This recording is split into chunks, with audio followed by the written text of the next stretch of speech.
Olá, aqui é a doutora Camila Vidal, médica especialista em reprodução humana do Ceferp, Centro de Fertilidade de Ribeirão Preto. Seja bem-vindo ao podcast Papo de Tentante, um espaço onde compartilhamos informações sobre o universo das tentantes em busca do tão sonhado positivo. Aqui você poderá compartilhar suas experiências, se inteirar sobre os assuntos de reprodução assistida e ainda conferir relatos de mamães que já passaram pelo tratamento e tiveram seu positivo. Você também poderá conferir novos episódios quinzenalmente e assistir ao episódio em vídeo pelo YouTube do Ceferp. Vamos ao episódio de hoje? Oi, pessoal, sejam bem-vindos ao Papo de Tentante. Hoje a gente está fazendo um episódio especial, porque vocês sabem que em junho tem o Dia do Orgulho LGBTQIAPN+. Então, a gente vai falar um pouquinho sobre gestação homoafetiva, sobre quais as opções de tratamentos, tirar algumas dúvidas, que podem ser, às vezes, dúvidas de mais pessoas, tabus. Então, vamos ter um bate-papo bem legal sobre esse assunto. Obrigada pela presença de vocês. A gente agradece. Vou deixar vocês se apresentarem. Sei que vocês já se apresentaram nos outros, mas às vezes a pessoa está chegando agora para reconhecer o rostinho e a voz de vocês também. Olá, eu sou a Marcela Gomide, sou jornalista e faço parte da equipe do marketing do Ceferp. Eu sou Jaqueline, ou Jaque, tá? Não me chamem de Jaqueline, porque Jaqueline é bronca. E sou aqui do marketing do Ceferp. Eu sou Ingrid, eu sou médica, ginecologista obstetra, especialista em reprodução humana e faço parte da equipe do Ceferp. Perfeito. Bom, acho que a gente poderia começar essa conversa. A gente estava falando antes no episódio sobre se a gente quer ser mãe ou não, né? Sobre pensar sobre isso. E isso vale para todas as pessoas, né? Independente se pessoas têm o relacionamento, se ele é hétero, se ele é homoafetivo, né? É uma parte do nosso até planejamento de vida, né? A gente sempre escuta lá na biologia, nascer, crescer, reproduzir e morrer. Então, a gente é natural que esse pensamento surja e é uma forma até de inclusão, a gente poder falar mais para esse público especialmente, né? Sim. A construção da família é algo básico do ser humano, né? E eu acho que os casais, as pessoas, né, que são queer, elas tiveram uma grande dificuldade durante toda a vida, principalmente você pensa na infância, você vê as pessoas sempre é algo para o sexo oposto, né? As namoradinhas, os namoradinhos. Imagina para uma pessoa que consegue perceber que não tem atração pelo aquele sexo oposto, então ele vê em toda a construção de família, nas novelas, nos filmes, na época, tudo era uma construção, né, de um casal heteronormativo, e ele imagina, nossa, eu nunca vou poder ter uma família, eu nunca vou poder casar na frente dos meus pais, eu não vou poder entrar numa igreja, eu não vou poder apresentar o namorado para a família, ter filhos.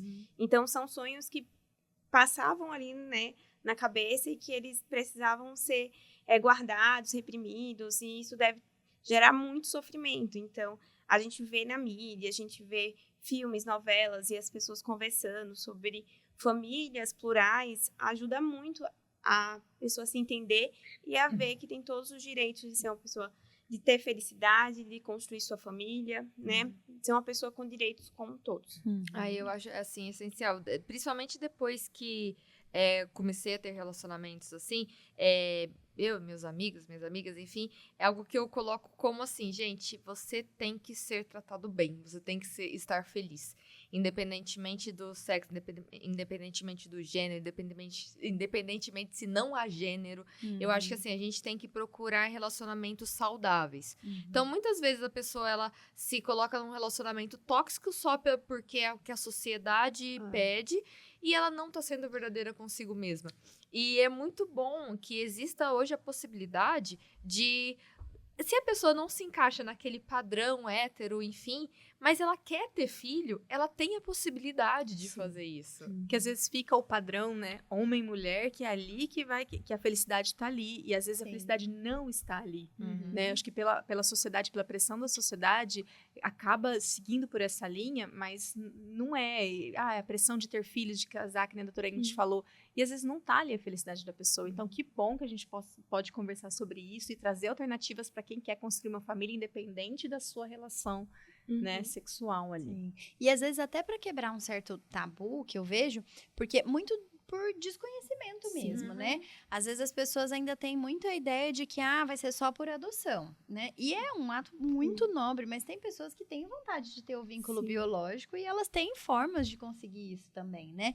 Então, é ajudar até a levar a conscientização mesmo de que isso é possível, né? Porque às vezes a pessoa pode ser que pense que aquilo não é para ela, né? E a gente estava falando dessa questão de preconceito e tudo mais. Ontem eu participei de um evento de uma instituição para famílias homotransafetivas, né? E aí elas estavam contando, tinham um casal, e elas estavam contando sobre como foi falar para a família que elas queriam engravidar, que elas iam começar um tratamento.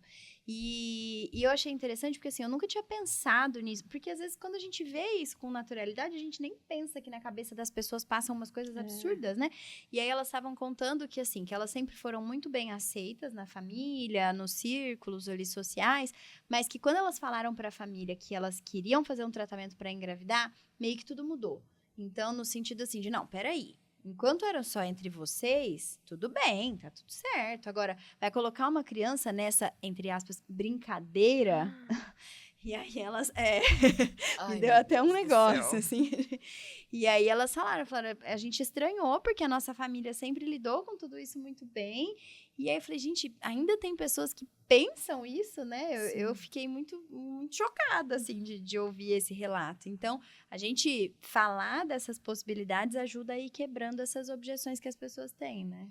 Sim, foi o que você falou. Às vezes as pessoas têm uma ideia de que é só por adoção, né? Mas e a outra parte, que é cuidar desde pequenininho, passar aquele afeto desde criança, moldar da sua forma ali desde os primeiros dias de vida, é possível, né? Então, cada vez mais falar sobre isso abre as chances, né, para os casais homoafetivos trazerem isso para a realidade deles. Sim, isso, assim, por exemplo, pode ser a mulher, ela pode ter uma relação afetiva, mas ela às vezes pode querer ter a vontade de gerar. Exato. Isso a gente pode até ver no caso famoso da Ludmilla e da Bruna, né? A Ludmilla cantora e a Bruna, se eu não me engano, ela é a barriga solidária, né? Na verdade, ela é a mãe gestante, gestacional, do óvulo que foi fecundado da Ludmilla, né? É isso com mesmo? o banco de sêmen. Com o banco de sêmen. Isso mesmo. Eu não sei qual das duas, eu não tô por dentro, assim, qual das duas forneceu o óvulo e qual vai gestar. A Bruna que vai gestar, A Bruna vai porque gestar, a Ludmilla não pode parar os shows. Então, foi isso que eu tinha visto. Então, a Ludmilla doou o óvulo, fecundou e vai colocar na barriga da Bruna. Mas aqui, assim, nada a ver com reprodução humana. Mas elas não trabalham juntas nos shows? Porque a Bruna também não trabalha com ela? Ela era, né? Não é mais. Ela não é mais? Não é mais. É porque você falou, ela não pode parar, mas a Bruna também. Junto com ela, depois então a gente corta, agora a gente volta. É que é mais fácil substituir a dançarina do que a Ludmilla. Não, porque depois que ela foi pro Big Brother, que ela participou, ela já saiu da equipe. Ela foi pro Big Brother? Gente, mas você não sabia? Não, mas aí você também. Então, a gente precisa fazer um bate-papo de fofoca. Eu não sabia que ela foi do Big Brother. Ela foi do Big Brother. A Bruna? Vocês foi não do Big sabiam? Brother. Foi.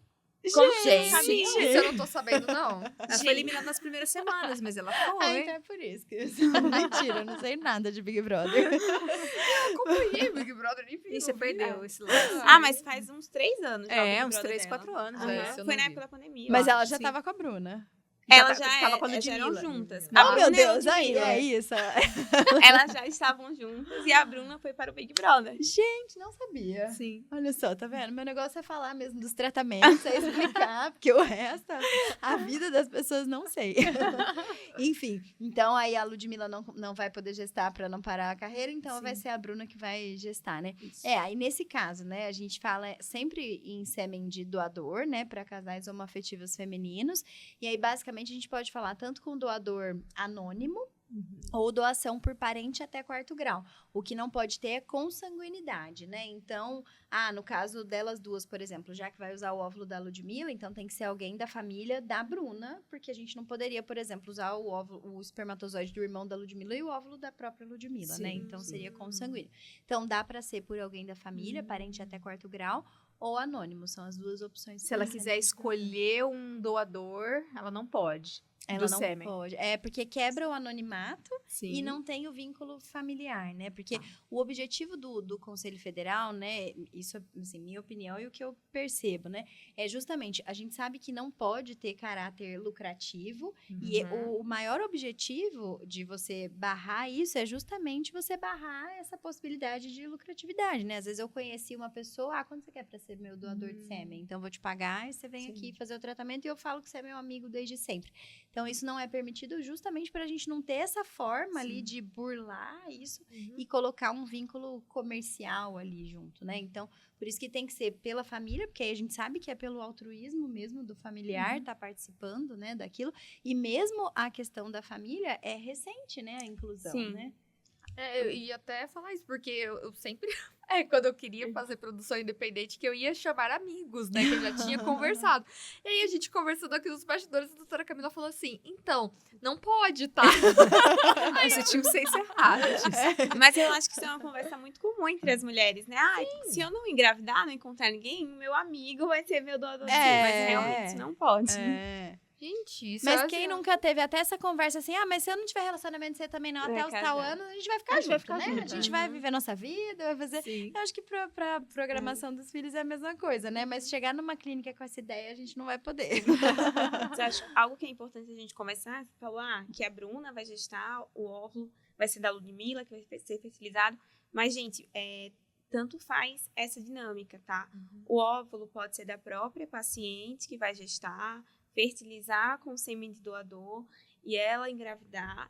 E o filho é do casal, tá? Sim. Então, tanto faria se fosse a Bruna, se fosse a Ludmilla, se fosse o inverso. Pode também formar embriões das duas, engravidar primeiro de um embrião, de um óvulo, de uma e depois da outra.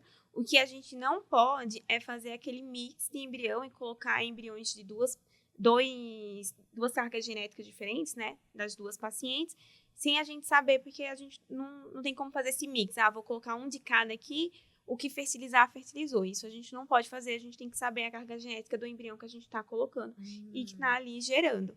Mas pode formar embriões das duas e pode a mesma pessoa fornecer o óvulo e gestar também, tá? Mas isso que você falou de que, assim, não importa, porque as duas são mães, eu acho tão importante, porque uma vez, eu não sei se eu vi alguma paciente ou se eu vi algum profissional falando na internet, né? Mas a pessoa falou assim, quando você encontra um casal hétero na rua que engravidou espontâneo, você não chega pra ela e fala, mas é seu óvulo? Esse filho é seu? Exato. Por que você vai chegar pra um casal e falar assim, mas o óvulo é seu ou dela? Isso faz diferença na sua vida? Vai deixar de ser seu filho Essa por causa conversa disso, não né? tem que existir, né? Esse tipo de pergunta Exatamente, não tem que exatamente. existir. É a mesma coisa do caso do Paulo Gustavo com o marido, né? Que as pessoas ficam especulando muito na internet porque um é parecido com um e o outro é parecido com o outro.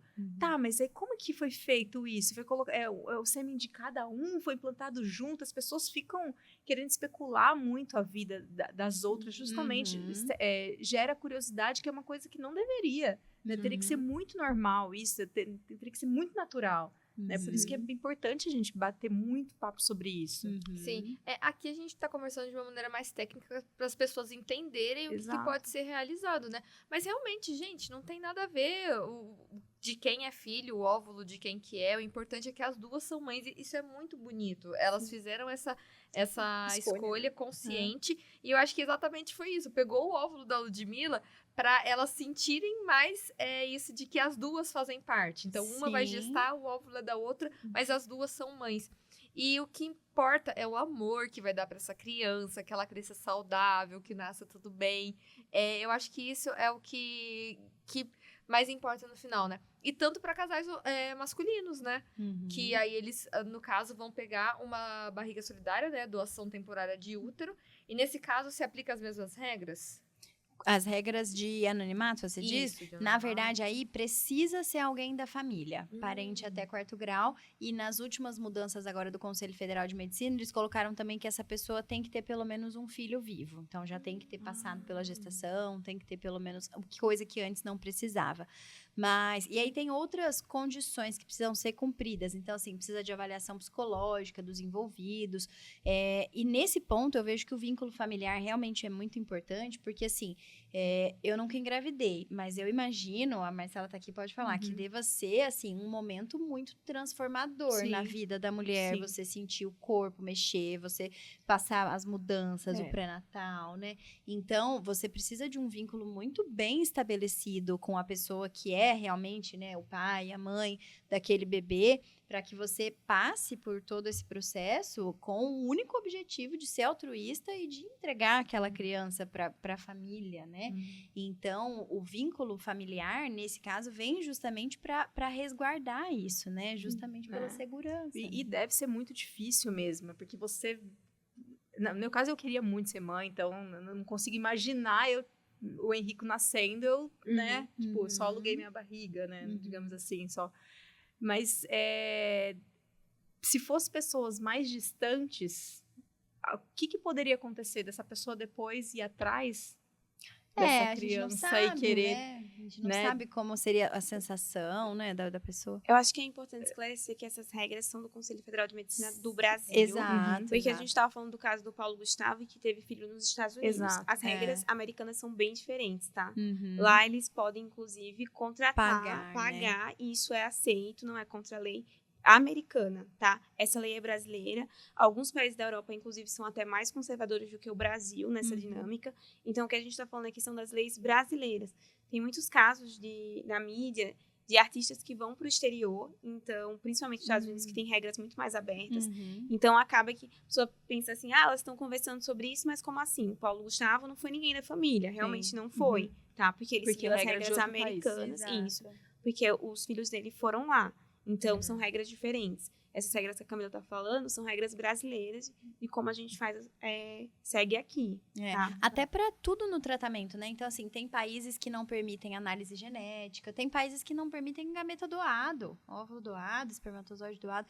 Então, é o que a Ingrid falou, tem lugares que são muito mais conservadores e tem lugares que são muito mais abertos, né, do que o Brasil. Mas no Brasil, a gente responde ao Conselho Federal de Medicina nessa regulamentação de que precisaria ser alguém da família, né?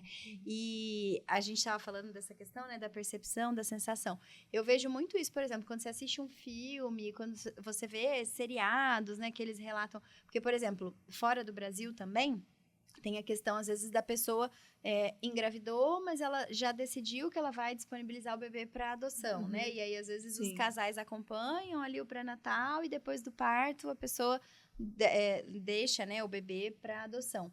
E em quantos filmes, em quantos seriados a gente vê aquela pessoa, aquela gestante que passou pelo parto com um grau de sofrimento muito grande de estar se desvencilhando ali daquele bebê, sendo que ela tinha decidido que ela não queria, porque foi uma gravidez não planejada e mesmo assim é difícil. Então imagina, né, um cenário onde você passou por uma gravidez que você fez um tratamento, você foi lá também, você recebeu o embriãozinho, então é um misto de sensações, né? E aí, por isso que precisa de uma avaliação psicológica, de um acompanhamento, né, bem feito de todos os envolvidos e desse vínculo da família, que é a regra do conselho também, né? Mas é um ato muito bonito, né? Você ajudar a realizar o sonho de outra pessoa, de outra família. Eu acho, assim, que é um gesto extremamente nobre e que devia ser mais difundido, assim, realmente das pessoas. Porque, às vezes, as pessoas, elas têm essa possibilidade de ajudar e fica se prendendo a questões de tabu, que nem você falando, sabe? As famílias aceitam os filhos que são queer, mas aí no momento que eles querem ter filho, vão julgar. Gente, eles só querem passar mais amor, sabe? É a construção da família, independente, né? De qual o seu... onde você está inserido, né? Então, e essa comunidade já sofre tanto, assim, no sentido de que tem que explicar, tem que justificar tudo. Tem aquele filme que eu adoro, que é o Com Amor, Simon. E aí ele tem até uma parte lá que eu tenho um livro, já vi o filme 1 milhão de vezes. Ele fala assim, nossa, é muito injusto só quem é gay ter que sair do armário. Quem é hétero teria que sair também, sabe? Então, assim, já é uma comunidade que tá sempre já tendo que justificar, tendo que fazer as coisas. E agora eles querem aumentar a família, que é assim, espalhar mais amor. E nesse momento você tem duas opções, ou ajudar ou criticar. E as pessoas criticam, sabe? Gente, quantos casais héteros a gente conhece aí que às vezes não dá o devido amor para filho? Ou então quantos casais que às vezes o homem, né, abandona a criança, ou então fica presente até o momento em que a lei tá lá em cima, paga a Pra pegar pensão a e pensão. depois some. A sociedade não critica, né? Não julga tanto quanto julga os casais homoafetivos, né? Sabe? E tá lá os dois extremamente companheiros querendo Exatamente. formar uma família e não olham o lado bom, sabe? Eu acho que a gente tem que começar a prestar mais atenção na bondade, ao invés de ficar criticando, sabe? Eu acho que teve uma coisa que você falou em outro episódio, que a gente começou anterior, que você falou sobre as fases da sua vida em que você queria ou não ser mãe. Você citou uma coisa muito interessante, que você falou que se percebeu numa família só de mulheres, que você foi criada por mulheres, e que naquele momento que você se percebeu numa família só de mulheres, você percebeu que você poderia ser uma mãe solo, se você quisesse. Porque se você foi criada só por mulheres, você conseguiu ter essa sensação.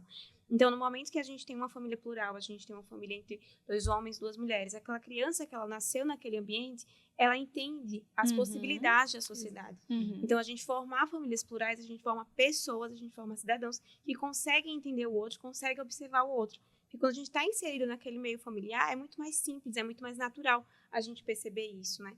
Então, é algo que além de tudo, além de ser um ato de amor, também é um ato político, é um ato de mudança social. A gente formar famílias plurais. Sim, a mudança começa com a gente, né? Sim. De falar. E assim, por mais que eu tenho certeza que se eu tivesse seguido com essa ideia, teriam pessoas que iam me julgar. Porque, assim... Mas tem gente que vai julgar a gente por qualquer coisa, né? Ah, essa roupa não tá bonita. Ah, seu cabelo era melhor liso.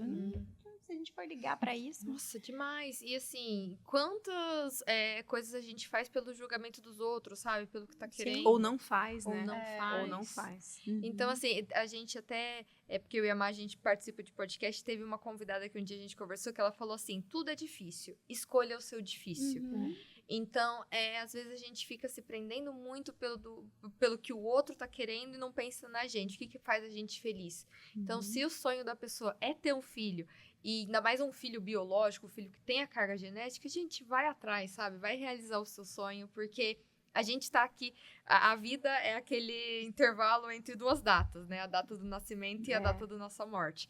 Então, a gente tem que viver aqui. E pode ter certeza que vão ter mais pessoas falando mal do que incentivando a fazer isso. E a gente tem que olhar sempre o lado positivo daqueles que estão incentivando, daqueles que estão junto para trazer aquilo da melhor maneira, né?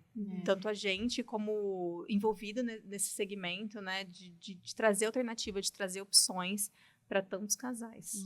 E eu vejo que mais do que a questão genética, lógico, tem também, né, a questão da pessoa ter vontade de ter um filho biológico ali com a sua carga genética, mas a experiência de vivenciar ali a gestação, o pré-natal, a construção do sonho, então fazer o enxoval, fazer o quartinho, né, ir nas consultas, chegar o momento do nascimento, né? Eu falo muito isso para pacientes que às vezes estão em dúvida se fazem tratamento com óvulo doado ou não, por exemplo, né?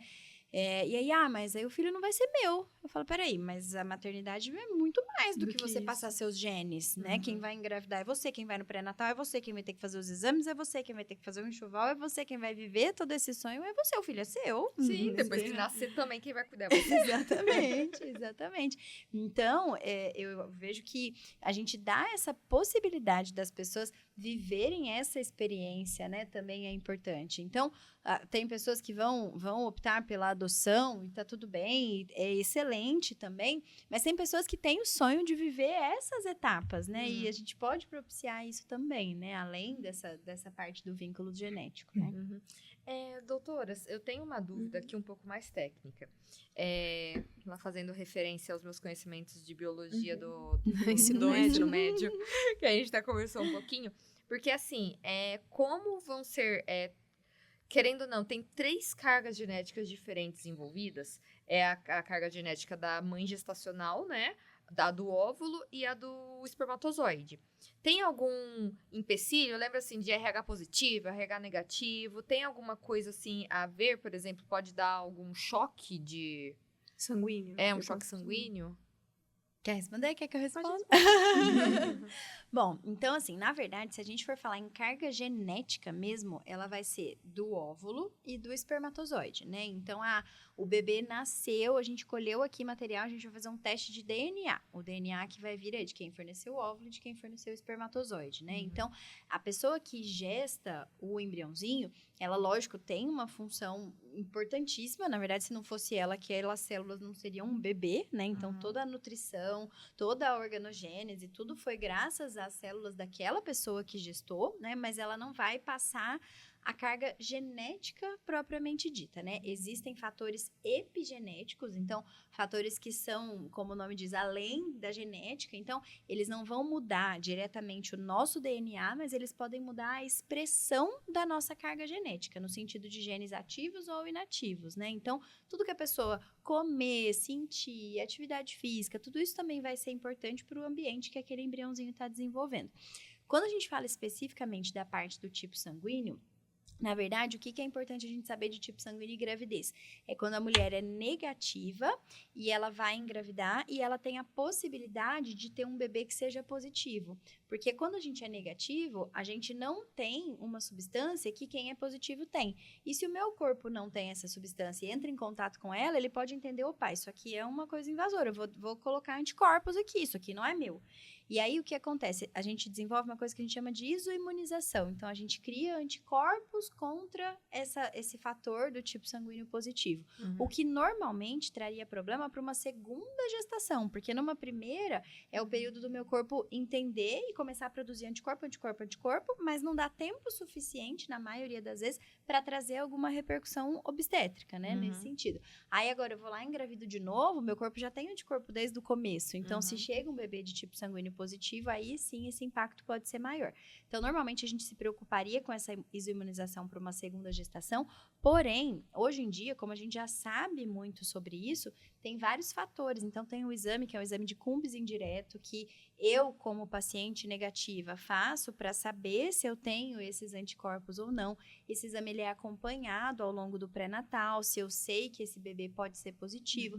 Tem o que a gente fala que é a vacina, né, do tipo sanguíneo. Então, assim, quando a gente está lá do meio para o final da gestação, essa mulher recebe essa imunoglobulina, depois que o bebê nasce, a gente faz o tipo sanguíneo para ver se é positivo, para ver se a mulher precisa também dessa vacina, dessa imunoglobulina.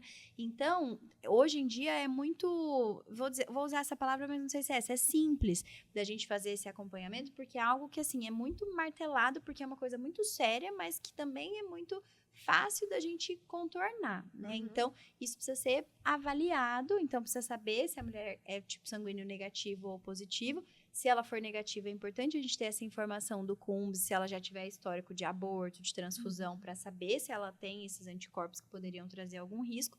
Agora, se não é que ela só possa engravidar de um bebezinho negativo. Quantas pessoas engravidam negativo e têm um filho positivo? Só que ela precisa saber dessa informação para ir acompanhando ao longo, desde o planejamento, pré-natal e pós-parto também. Entendi. Eu acho isso muito curioso, porque desde que eu entrei na clínica, que eu vou olhando as pacientes falando, elas têm muito isso na cabeça de, ai, mas o tipo sanguíneo, principalmente quando vai lidar com doação de gametas, né, ou de sêmen, ou de óvulo, mas o tipo sanguíneo, porque meu tipo sanguíneo, às vezes elas são positivas, é só, eu acho que a gente estuda tanto isso, né, lá no colégio. Eu fiz muito esses questionamentos quando que fui, que é a coisa que me assim na cabeça, mas o tipo sanguíneo tinha uma doença, né, a gente vê no ensino médio, fica aquela memória lá atrás, e assim, quando a gente tem uma relação sexual, a gente vai ter um filho de forma espontânea, a gente não tá pensando no tipo sanguíneo do parceiro, no meu tipo sanguíneo, a criança, eu posso ser negativo, meu marido ser positivo e eu ter uma criança positiva,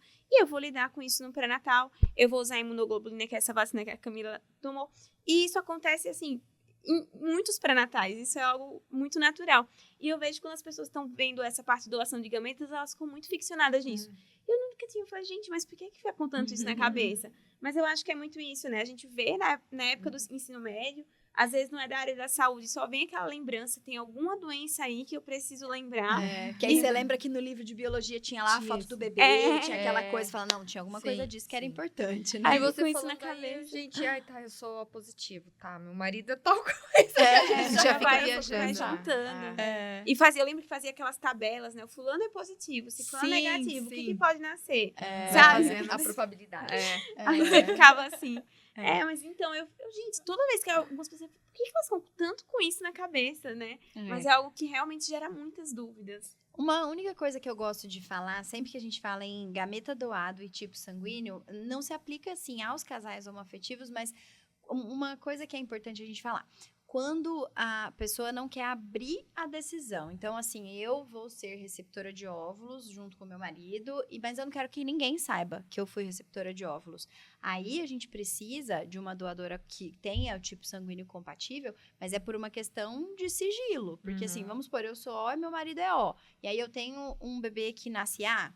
Aí vai falar, mas O com O só nasce O, como que nasceu A? Sim. Então, se a gente tá falando em questão de sigilo, de olha, eu não quero nunca contar essa decisão em momento nenhum, aí a gente precisaria de uma tipagem sanguínea que fosse compatível também com o nascimento do bebê. Não é que precisa ser exatamente igual. Nesse exemplo que eu dei, precisaria ser O, porque só nasceria O. Mas, por exemplo, eu sou A e meu marido é B. Pode ser A, pode ser B. Então, a gente tem uma flexibilidade ali na tipagem sanguínea de quem vai doar, desde que gere um bebê que seja compatível com o que nasceria se fosse meu óvulo. Mas isso se fosse só pensando na questão do sigilo, porque clinicamente falando, não é algo relevante, assim, não é algo que vai mudar a nossa chance de sucesso.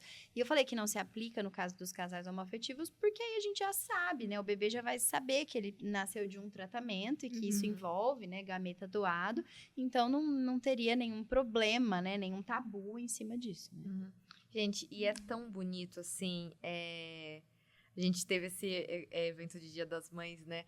Assim, foi as mães chegando, as famílias chegando, as crianças as chegando. crianças perguntando, o que é aqui, mamãe? O que é O que é aqui, mamãe? Sabe? Gente, eu vi umas duas perguntas dessa que meu olho brilhou. Falou assim, e É, agora, gente? Sabe? Teve até uma mãe, assim, que muito foi... lindo. aliás, em muitos momentos foi difícil não se emocionar. Tinham pessoas que chegavam já Chorando, eu vi. Mães sabe? chegam chorando. Porque é a realização de um sonho, É a realização de um sonho. E, assim, o sonho, ele não tem que ficar restrito a quem você ama, sabe? Gente, o amor é a coisa mais linda que existe no mundo. E quando você escolhe ter um filho, você tá querendo só aumentar esse amor. É amor, assim, que realmente, que não literalmente aguenta mais pra cabe você. mais Você tem que, aqui. você tem que passar pra Sabe? frente. Então, eu acho que a gente tem que rechear, popular esse mundo cada vez mais de mais pessoas amorosas, querendo fazer o bem. E independentemente se ela é bi, se ela é assexual, se ela é trans. Inclusive, eu acho que ainda existe muito tabu na questão trans. Tem uma moça que eu sigo, que é Juliana, eu não lembro agora o sobrenome dela. E ela acabou de fazer a cirurgia de reversão de sexo. E assim, primeiro, eu não consigo assistir um vídeo dela sem chorar. Porque é a coisa mais maravilhosa do mundo. Ela colocar uma calça leg, ela começa a chorar, assim, ela tipo, não tô conseguindo colocar uma calça leg, sabe? Ela é maravilhosa, assim, eu acompanho ela já faz alguns anos, dela falando da questão da aceitação da família, enfim. Só que quando ela tava lá no hospital, tinha acabado de fazer a cirurgia, fizeram uma pergunta assim, você congelou sêmen? E aí ela e a mãe dela também, né, que é psicóloga, elas reagiram de maneira até muito explosiva, tipo, nossa, que pergunta idiota, sabe? Como assim você me fala algo disso? Mas por quê? Eu acho que é algo que pra elas é tabu, sabe, nesse sentido. Embora elas estejam, assim, extremamente abertas à frente em vários sentidos, nisso foi muito tabu. Tipo, não, a minha filha nunca quis ser mãe. Por que ela vai congelar o sêmen dela? Mas também é algo que não parou pra pensar, porque a Juliana é nova, ela tem 18 anos. E se mais pra frente ela quiser ter um filho que tenha o material genético dela, sabe? Então eu acho que a gente tem que falar disso cada vez mais, e realmente pode ser que não queira. Mas eu acho que dá pra falar isso, olha, você consegue preservar a sua fertilidade mesmo se você fizer cirurgia de mudança de sexo. E não tem problema nenhum, você não vai ser menos mãe, sabe? Eu acho que a Juliana seria uma ótima mãe, pelo que eu acompanho dela, mas e se não for o desejo dela, tudo bem, sabe? A gente teve até um episódio que a gente conversou bastante sobre isso, né, Camila? Mas sim, é bem importante a gente discutir tanto o congelamento, né, a preservação do sêmen quanto do óvulo antes de começar a utilizar os hormônios, porque a gente é isso que você falou, a gente não sabe ali no futuro, né, se vai surgir o sonho da maternidade, por exemplo, e principalmente pensando na parte do sêmen, é algo muito tranquilo o congelamento, né, é muito mais fácil. Mas o congelamento de óvulo também é algo muito mais simples do que a maioria da população pensa, né, então, se a gente tem essa possibilidade de guardar, de deixar ali, que maravilha, né? Vamos utilizá-la. Mas a gente conversou bastante sobre isso, sobre fazer a preservação, principalmente antes de começar a utilizar a terapia hormonal. Então, a gente vê que muitos pacientes começam a usar a terapia hormonal muito jovem, então era importantíssimo que isso fosse comunicado pelos endocrinologistas, ginecologistas gerais que trabalham principalmente com essa parte de terapia hormonal, para falar, vamos congelar, vamos deixar ali guardado, que a gente não sabe o futuro, né? Você não sabe o que você vai querer ali na frente, e você tem essa possibilidade. O nome da cirurgia é cirurgia de redesignação de sexo. Redesignação de sexo, é isso que eu queria falar. Eu falei assim, gente, não é o nome que eu vou usar. Mas tudo bem. É bom que a gente tá cada vez aprendendo, né? Sim. Ninguém é perfeito, a gente tá aqui em constante aprendizado, é isso que importa. Maravilha. Bom, queria agradecer vocês pelo nosso bate-papo. Queria encorajar, né, você que está escutando a gente, que conhece alguém que já teve essa dúvida, algum casal que está com receio de pensar mais sobre esse assunto. Manda esse episódio para que essa pessoa possa ir amadurecendo a ideia, marcar uma consulta, entender sobre as possibilidades, porque todas as famílias existem, importam e merecem, né, crescer em um lar de muito amor. Todo mundo que quer ter filho tem o direito de ter filho, né? E nós estamos aqui para ajudar. Então, muito obrigada pela presença de vocês, viu? Tchau, tchau, gente. Tchau. Obrigada por assistir ao Papo de Tentante. Para enviar seu relato, dúvida ou sugestão, mande um e-mail para papodetentante@ceferp.com.br. Aproveite e acompanhe o Ceferp no Instagram e no YouTube para ficar por dentro das novidades. O conteúdo deste podcast é meramente informativo e não substitui uma consulta com um médico especialista. Te vejo no próximo episódio. Até lá!